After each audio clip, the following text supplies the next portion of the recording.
ายดีทุกคนหลังจากที่เฮาห่างหายหน้าหายตาจากอัดคลิปไปหลายปีล่ะซึ่งมื้อนี้เฮาก็ได้กลับมาเฮ็ดคลิปคืนซึ่งว่าก็มีเหตุผลส่วนตัวของพลินเองก็คือพลินขึ้นไปเฮียนเฮาคาเฮียนอยู่ก็เลยบ่ได้เฮ็ดคลิปต่อแต่สุดนี้เฮากลับมาอยู่บ้านแล้วเฮาก็สิเฮ็ดคลิปและก็มีอีกผู้หนึ่งที่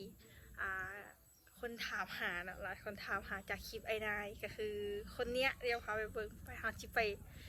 ทางหญ้าอ้อมเฮือน ทางหญ้าอ้อมเฮือนคือบ่มีเวียกเฮ็ดบ่มีเวียกเฮ็ดหญ้ามันหกอ่ะมันหกเกิดแบบ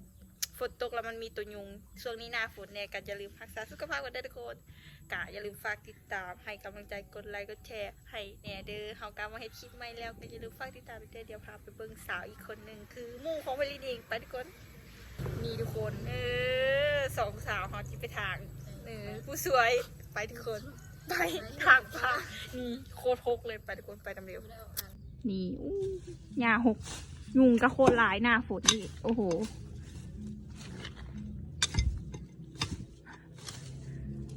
จับกล้องมือนะทาดมือนึงนี่มีคนซอยมีตัวซอยหันหน้านี่คือบุกเข้ารับมีไปเด้อล่าสุดจมผู้เบาบรับมีซอยบรับพระโย่สัตว์ซ้อดิ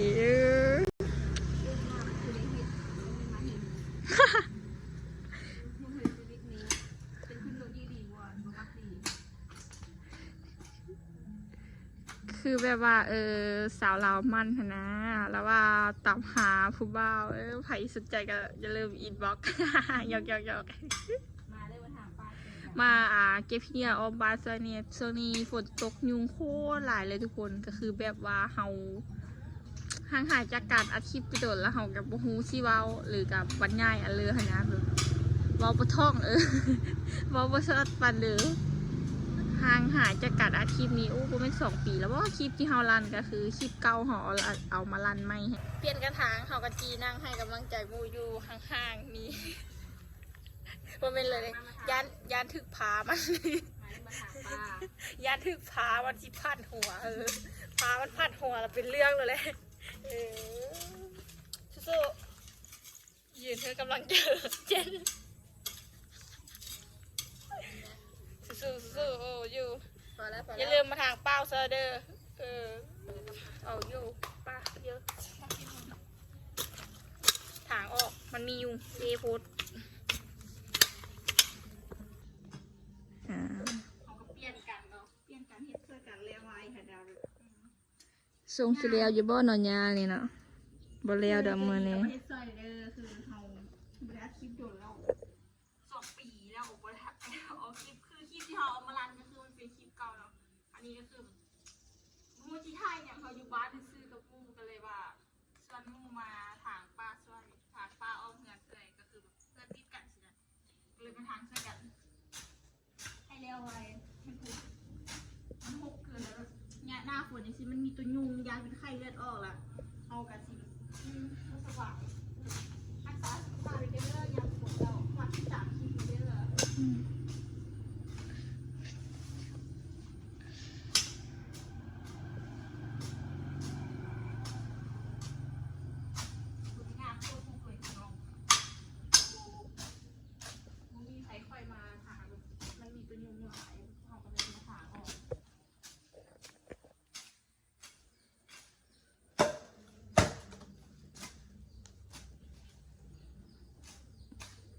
แต่กองเขานั้นก็ที่เป็นพายเองบันไดนี่ก็คือสาวเจนอย่าลืมฝากติดตามคุณเด้อมาเด้อมาทางป้าช่วยสาวเพชรไพลินมายืนให้กำลังใจดูเลยเห็นมันถึงอ่ะค่อยได้อยู่กันเลยบ่มีเวลาช่วงนี้บ่มีหยังเห็นเนาะ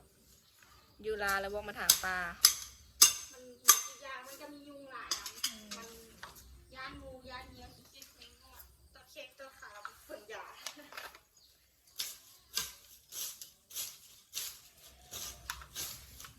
เบาไทยใจดีกับมาช่วยนะเด้อช่วยซัพพอร์ตผู้หญิงตัวน้อยๆ2 คนเนี่ยถ้าใครจะเห็นเจ นออกคลิปเราก็คือไปหานอนหรืออย่างเราสองสาวเขาก็คือสองคนเขาก็คืออย่าลืมฝากติดตามในเดือนเจนบอกคนติดตามเขาในวิธีติดตามทั้ง2คนในเด้อติดตามหลายๆเด้อก็จะเห็นคลิปแต่ละคลิปนะว่าเห็นอย่างแน่ เอาคลิปนี้ต้องฮอตจังวิวเจนที่โลกนะพี่ ประมาณจักร้อยไหม ถ้าคลิปนี้ฮอตมื่นเดี๋ยวเขาสิพากันไปหาน้องมันเขามีแผนอยู่ถ้าคลิปนี้ฮอตมื่นวิวเดี๋ยวทำโมฮอตจ้ะ ฝากติดตามเด้อฮอตมื่นเด้อเพิ่นว่าเด้อใครอยากเห็นค่อยเอาคลิปนะ สารเจนบอกคลิปนำเด้สารวันที่บอกออกคลิปนำ แต่ละคลิปอ้องยางได้คลิปหนึ่งนะ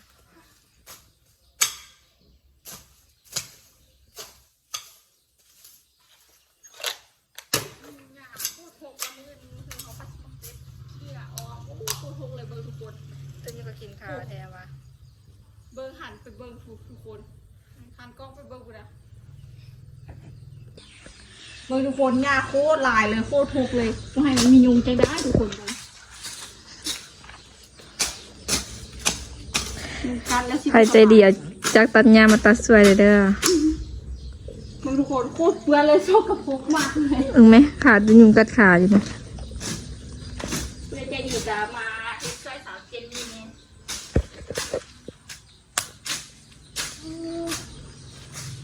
ตัวนึงตัวบางเนื้อ ตะกองถึงยุงกัด ยุงกินแล้ว กองอยู่ทาวาคลิปนี้ฮอตมื่นวิวเดี๋ยวที่ให้เจนนี่อย่าลืมฝากซัพพอร์ตในเด้อค่ะใครอยากเห็นเจนนี่ออกคลิปตลอดอ่ะซัพพอร์ตเนี่ยนะฮอต ซัพพอร์ตช่วยกันได้ เอาผู้ติดตามฮอตมื่นวิวเดี๋ยวเขาสีพากันเต้น โห เต้นฉลองมื่นวิว เปอร์ ไม่ทำให้เต้นฉลองมื่น กิน ที่สาม กินสลองอันมื่นวิวก็โอเคอยู่เด้ เต้นฉลองเดี๋ยวที่ให้เจน ก่อนที่กินสลองค่ะแล้วมันเกลือยุงก่อนเด้อตรงนี้ ตอนนี้ยุงร้ายหลายวะ อย่าลืมพันตาซื้อผ้าด้วยทุกคนเด้อคนที่อยากขายว่าพวกเลยทุกคนเบิ้งอันนี้เขาตัดกินไงตรงมาเป็นนมคืออันนี้เขาสิเอิ้นว่าขมิ้นหรือว่าแบบ ขมิ้น เขาไม่ใช่น้ำสมพระนะทุกคน ขมิ้น คือตัดกินมันหุบมันเป็นเชื้อโรคถ้าเป็นยุงยุงขาแล้วมันเป็นยุงว่าจังไหนถ้ามันยุงยุงหลายเนี่ยเป็นของที่เปรี้ยวก่อนอย่างแบบพวกถ้าตกตัวจะมีหลายหน้าคนได้ทุกคนตัดกินไปนอนมันจะขึ้นไอ้เก่า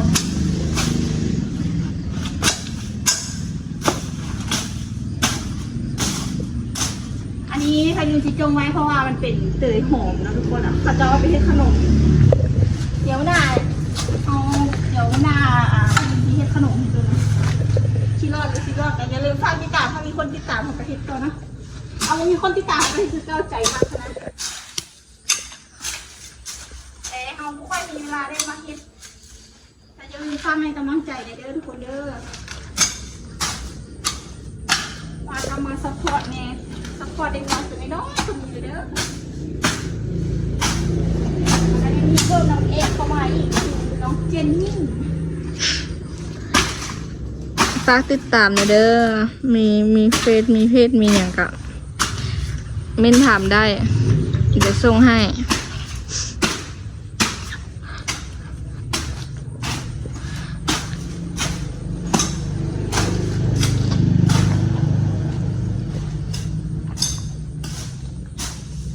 ถ้าว่าคลิปนี้ฮอด20,000เดี๋ยวสิเอาเจนนี่ไปดำนานำกับเป้านายถ้าเป้านายมาแต่ถ้าบ่มาก็คือ2คนเขาที่พากันไปดำนาเนาะโอเคเดี๋ยวถ้าว่าเจนทำเรื่องนี้เดี๋ยวถ้าเจนเขาทำเรื่องถ้าผู้ติดตามฮอด20,000บ่แม่นถ้าผู้ติดตามฮอด10,000กับคลิปนี้ฮอด20,000เจนนี่สิไปดำนานํเขาคนทำว่าเบิ่งควายเกิดโตร่วมกัน ฝากติดตามหน่อยเด้อทุกคน ไปดำนาซาสลิง ฝากหน่อยเด้อทุกคนถ้าคลิปนี้ฮอดดัน10,000ขึ้นไปแล้วสิพาไปดำนาเขาจะพาไปเกือกตุ่มแล้วนี่นะเมื่อว่าจะเป็นเพิ่นดุ มายืนให้กำลังใจเพื่อน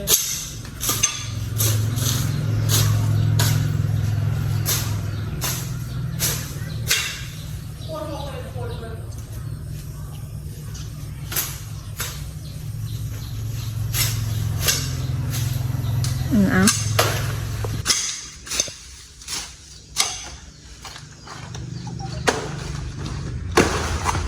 ตามคนเลยเด้อคนดูคนมั่นเลยนี่นะเพื่อนนี้นะคอยรับผู้ขี้คานเนาะบ่อยากเห็ดหยัง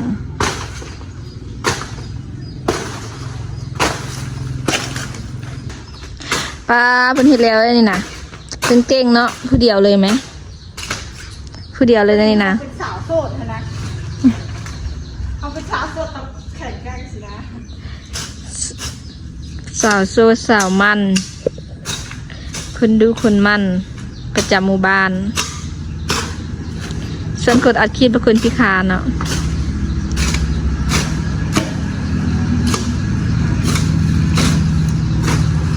นี่เขาแม่เขาก็เปิดมาเทียมเราเพราะว่าเขาที่ขาเลยแล้วให้เขาตายเพราะเขามาถางไว้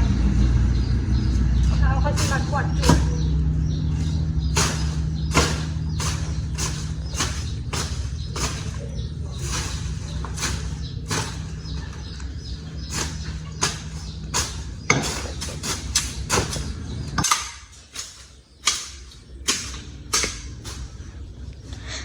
ตั้งใจยืนให้กำลังใจอยู่ ตะกองบอกว่ายืนให้กำลังใจไปก่อนเดี๋ยวทางไม่ได้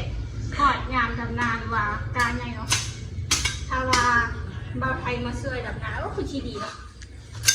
มาเด้อมาเจอดำนาไม่เป็นกระสีดำเนาะ เจนนี่บอกว่าถ้าฮอดอัน10,000ผู้ติดตามเนาะ10,000ผู้ติดตามกับช่วยกันทางดังขึ้นให้ฮอด10,000ผู้ติดตามแล้วกันคลิปนี้ให้ฮอด 2,000ประมาณ20,000วิวเจนสิไปดำน้ำเซอร์ลีฝากทุกคนเพื่อกำลังเจอในเด้อ